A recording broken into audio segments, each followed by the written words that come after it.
Les caves profondes du massif central saharien nous racontent une histoire qui a commencé il y a plus de 6000 ans.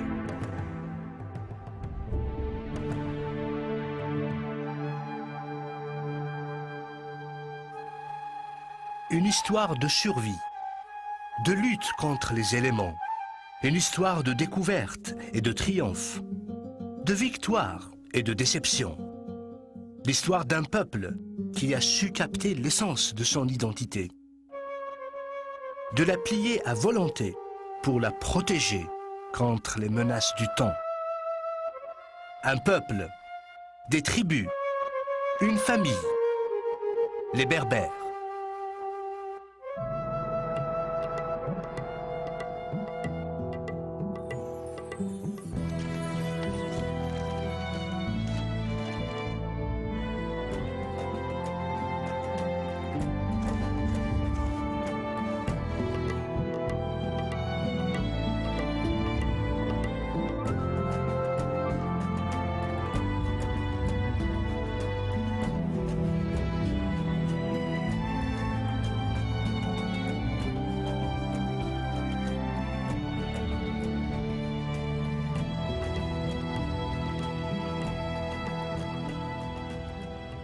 Nous ne savons toujours pas qui, dans l'histoire, a utilisé le terme berbère pour indiquer les populations indigènes d'Afrique du Nord.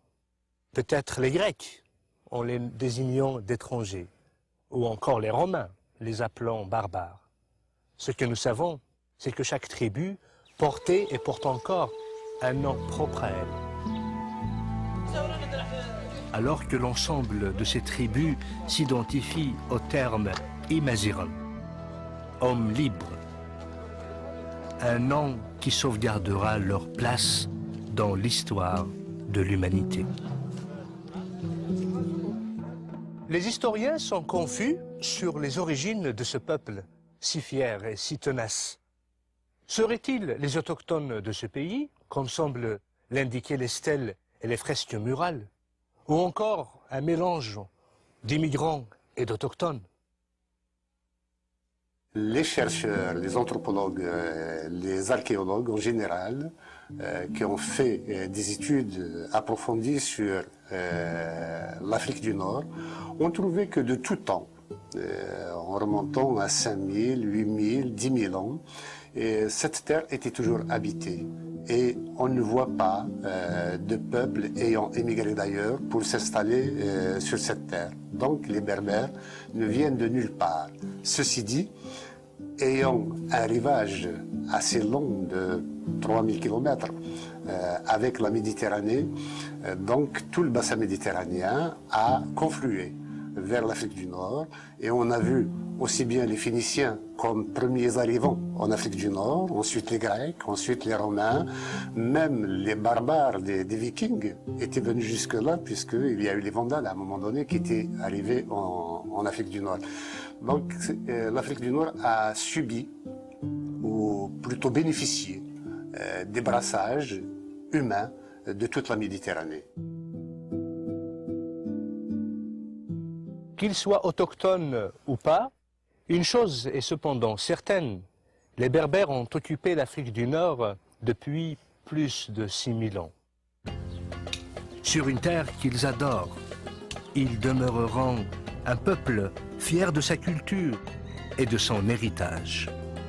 Un peuple qui, malgré les invasions, à travers les millénaires, a su garder et maintenir sa langue et son identité, l'identité berbère.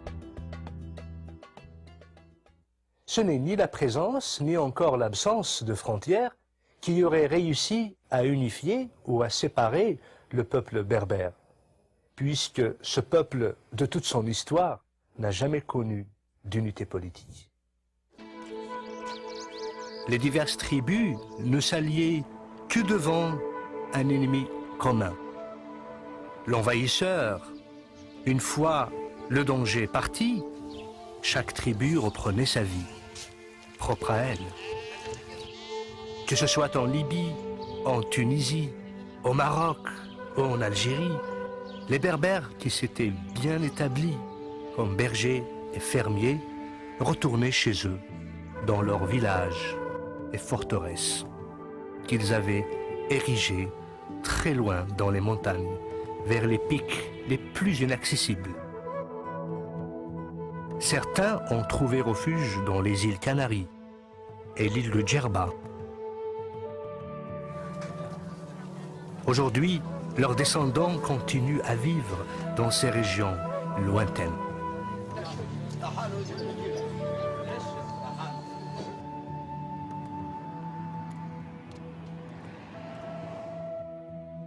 Dans les montagnes de l'Atlas et du Djurdjura, les Kabyles, les Mzab, les Chaouis. Au Maroc, les Berbères du Rif, les Chlah et les Souss. En Égypte, à l'oasis de Siwa, en Tunisie et en Libye. Les Berbères se sont dirigés aussi vers le sud du continent africain. Le Mali, le Niger, la Mauritanie, le Burkina Faso et le Sénégal. Toutes ces régions abritent les Touaregs, les Berbères du Sahara, les hommes bleus du désert.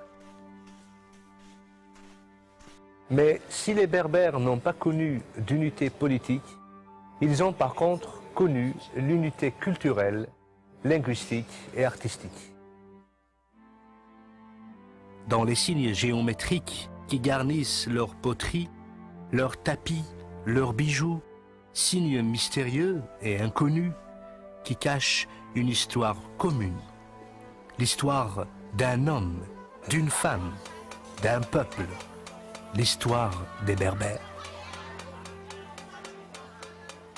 Notre histoire commence ici, à l'intérieur de l'espace africain, où les Berbères, pendant des millénaires, ont joui des avantages que leur procuraient la mer et les plaines d'un côté, les montagnes et le désert de l'autre. Notre histoire commence en Libye. La Libye a connu pendant des milliers d'années la population berbère la plus importante de toute l'Afrique du Nord. Nous identifions deux grandes familles de tribus libyennes, les Lébous, les Téméhous, mentionnées dans des inscriptions égyptiennes, datant de plus de 5000 ans.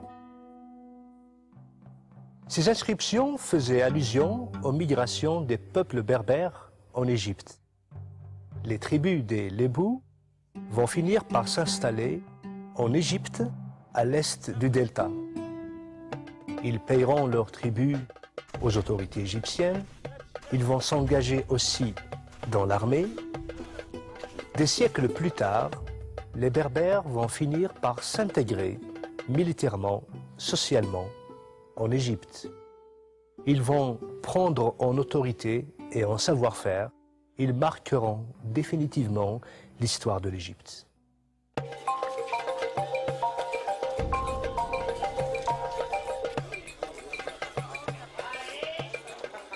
L'Égypte est aujourd'hui un pays cosmopolitain qui comprend une population urbaine et agricole.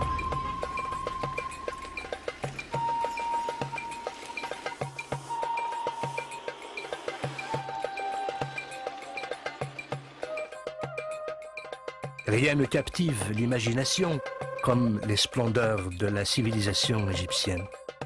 Les pyramides de Giza, gardées par le grand sphinx.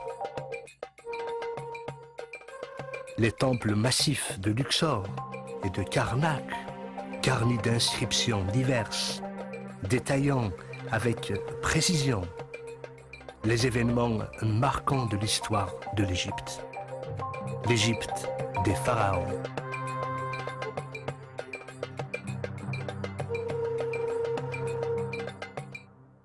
C'est grâce aux documents égyptiens anciens que les ancêtres des Berbères, installés à l'ouest du delta, nous sont connus.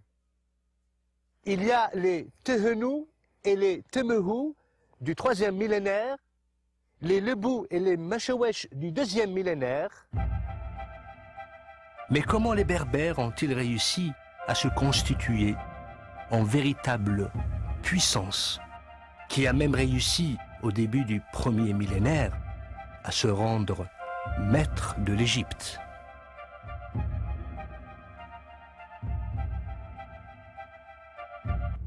À la mort du pharaon Psusen II, l'Égypte était déjà en déclin. La corruption politique avait laissé le pays dans un état de désarroi. C'est durant cette période que Sheshanq Ier est parvenu au trône, mettant fin à la 21e dynastie et marquant le début de la 22e, la dynastie libyenne. Sheshanq n'était pas étranger à la cour royale. Général en chef des armées et conseiller personnel de Pharaon, il avait complètement gagné sa confiance. Il avait même épousé sa fille, Matka. De son beau-père Psusen II, Sheshanq avait hérité d'un royaume déjà affaibli. Mais Sheshanq n'était pas un homme à se laisser faire. Il a d'abord décidé de mettre les affaires du pays en ordre, en limitant l'influence des prêtres qui avaient abusé du pouvoir royal. Pour s'assurer de leur loyauté, il nomma son fils, Iyuput, comme grand prêtre d'Amon.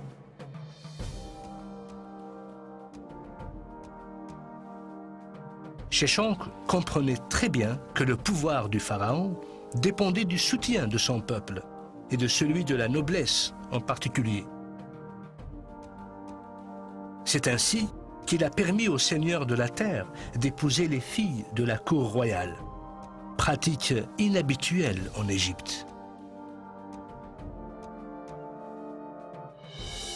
Ensuite, Sheshanq s'attaqua aux problèmes politiques.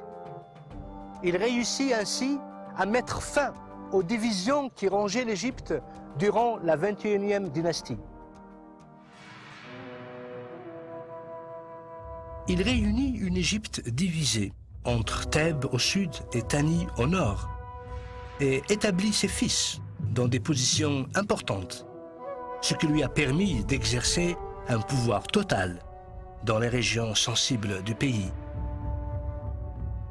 Sheshanq réalisait que la foi du peuple dans le royaume ne pouvait être solidifiée qu'en ravivant la puissance et la gloire que l'Égypte avait connues jadis.